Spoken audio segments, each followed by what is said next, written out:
Assalamualaikum warahmatullahi wabarakatuh. Perkenalkan, nama saya Yusron, asal instansi dari Bapeda, Kabupaten Bungo, Provinsi Jambi.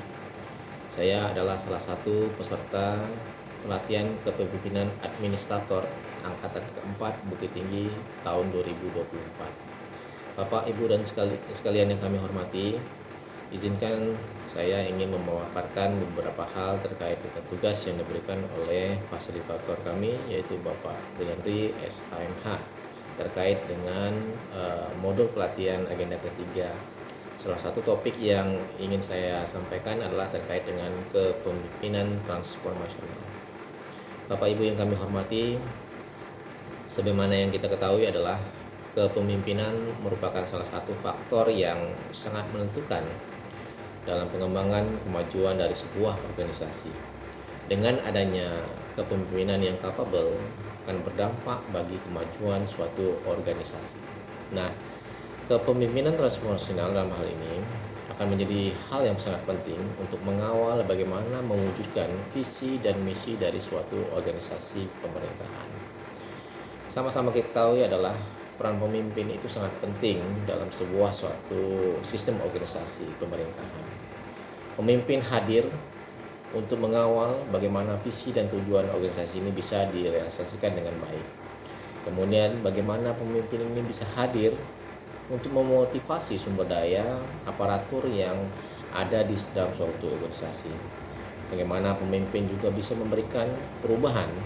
Bagaimana pemimpin juga bisa memberdayakan secara intens aparatur-aparatur yang ada dalam suatu organisasi. Nah, pemimpin juga punya tantangan bagaimana mentransformasikan arah kebijakan sesuai dengan kemajuan zaman dunia, kemajuan ilmu pengetahuan dan teknologi, dan bagaimana juga pemimpin itu bisa mengolah suatu arah perubahan. Nah, terkadang kehadiran suatu kepemimpinan transformasional ini terjadinya suatu resistensi, ada penolakan dari aparatur-aparatur yang mungkin tidak terbiasa dengan perubahan-perubahan yang sangat signifikan terjadi pada saat ini. Oleh karena itu, bagaimana kehadiran seorang pemimpin, bagaimana pemimpin yang transformasional tadi bisa memberikan arah perubahan yang lebih positif dalam suatu organisasi. Karena apa? Aparatur pemerintah yang tidak terbiasa dengan suatu perubahan, mereka akan tidak suka terhadap perubahan itu. Mereka akan takut dengan adanya perubahan itu. Mereka akan tidak percaya diri karena mereka tidak terbiasa dengan perubahan itu. Dan bagaimana mereka juga sampai berpikir akan kehilangan status dan akan tidak mengerjakan sesuatu yang pernah dikerjakan selama ini. Nah, inilah kondisi-kondisi ketidaknyamanan yang akan terjadi jikalau aparatur sipil kita, aparatur sipil pemerintahan kita tidak terbiasa dengan suatu perubahan atau transformasi. Nah, langkah-langkah apa yang harus dilaksanakan? Tentunya adalah langkah-langkah dengan transformasi organisasi. Bagaimana kita harus memacu pengembangan kompetensi, bagaimana kita harus memberikan reward kepada aparatur sipil negara dalam pemerintahan, bagaimana kita menyiapkan mentoring dan coaching, bagaimana kita mengakui kinerja dari aparatur yang sudah melaksanakan kinerja secara baik dan konsisten. Nah, tentunya tantangan perubahan ini, hadirnya suatu kepemimpinan transformasional itu bagaimana bisa pemimpin itu harus memberikan model, harus memberikan contoh, dan harus bisa membuat konsep yang jelas bagaimana menjalankan suatu organisasi di zaman digitalisasi seperti saat ini.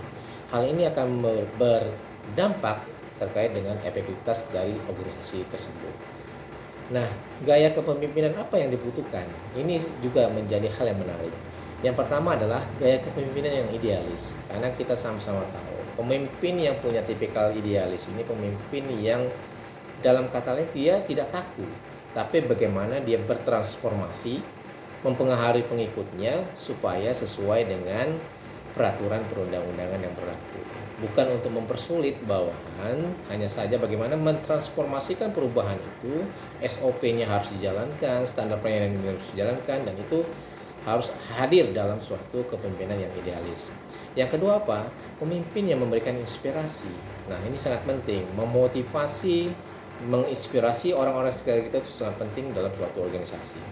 Yang ketiga, yang tidak kalah pentingnya adalah pemimpin yang memiliki intelektual yang lebih tinggi dibandingkan bawahannya. Nah, jangan sampai kehadiran pemimpin yang transformasional kemampuannya di bawah bawahannya. Nah, ini kadang-kadang ada terjadi dalam suatu lingkup unit organisasi.